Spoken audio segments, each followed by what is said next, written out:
Giono, la Grande Barrière. Je viens de voir un des drames de la terre. J'ai fait les gestes qu'il fallait. Entendons-nous. Pas n'importe lesquels, pas ceux de quelqu'un qui ne sait pas. Des gestes que j'ai appris lentement, avec tout le tendre de mon cœur, des gestes qui sont venus dans mes nerfs et mes muscles petit à petit, à gouttes on pourrait dire. Bien appris, bien dans mon sang, des gestes exacts. C'étaient de pauvres gestes d'homme, je ne le croyais pas. Je l'ai su parce que malgré eux, j'ai été arrêté par la Grande Barrière. Depuis, je me dis, pourtant toi, eh oui, même moi. Il faisait une belle pluie, un de ces énervements d'avril, de grands gestes de vent, puis des cinglés d'eau froide, comme les 1000 lanières d'un fouet, un ciel bas à en voir tous les gonflements de muscles.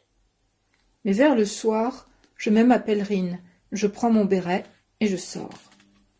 Dans cette chambre pleine de fumée de pipe, je commençais à avoir des hallucinations de fond de mer. De gifles de vent me remettent d'aplomb. Je vois le temps tel qu'il est, je me dis « Tu peux monter à la colline ?» Et j'y monte.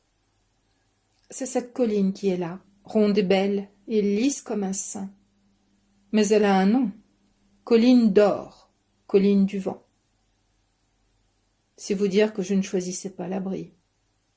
Vers le sommet, le vent et la pluie s'arrangeaient en tourbillons qu'on voyait se nouer dans les arbres.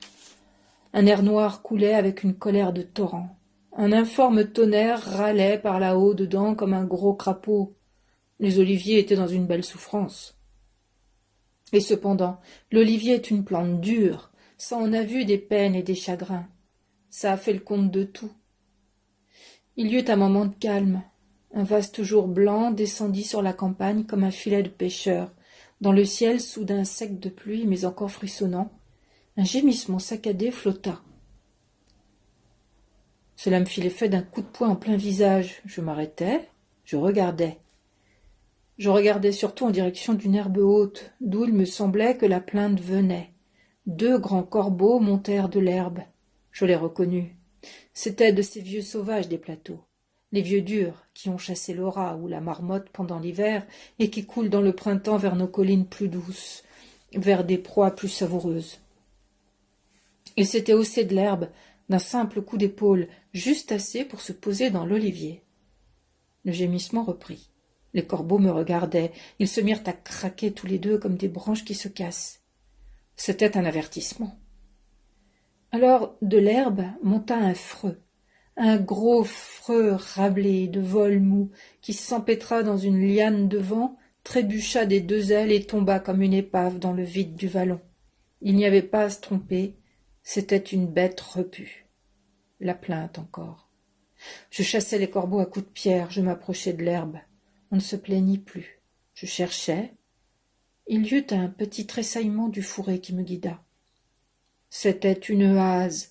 Une magnifique bête, toute dolente et toute éperdue. Elle venait d'avoir ses petits, tout neufs.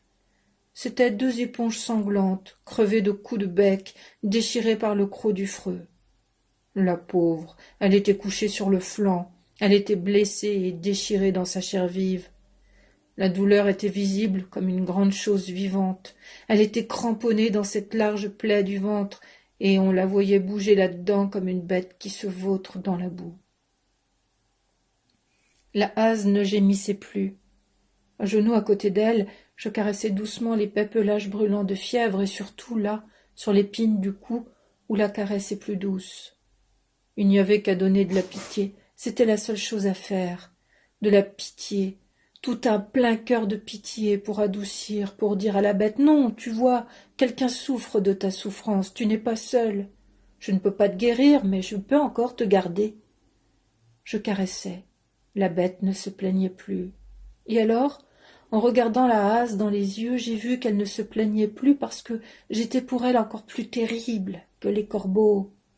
Ce n'était pas apaisement ce que j'avais porté là, près de cette agonie, mais terreur, terreur si grande qu'il était désormais inutile de se plaindre, inutile d'appeler à l'aide, il n'y avait plus qu'à mourir. J'étais l'homme et j'avais tué tout espoir. La bête mourait de peur sous ma pitié incomprise. Ma main qui caressait était plus cruelle que le bec du freux.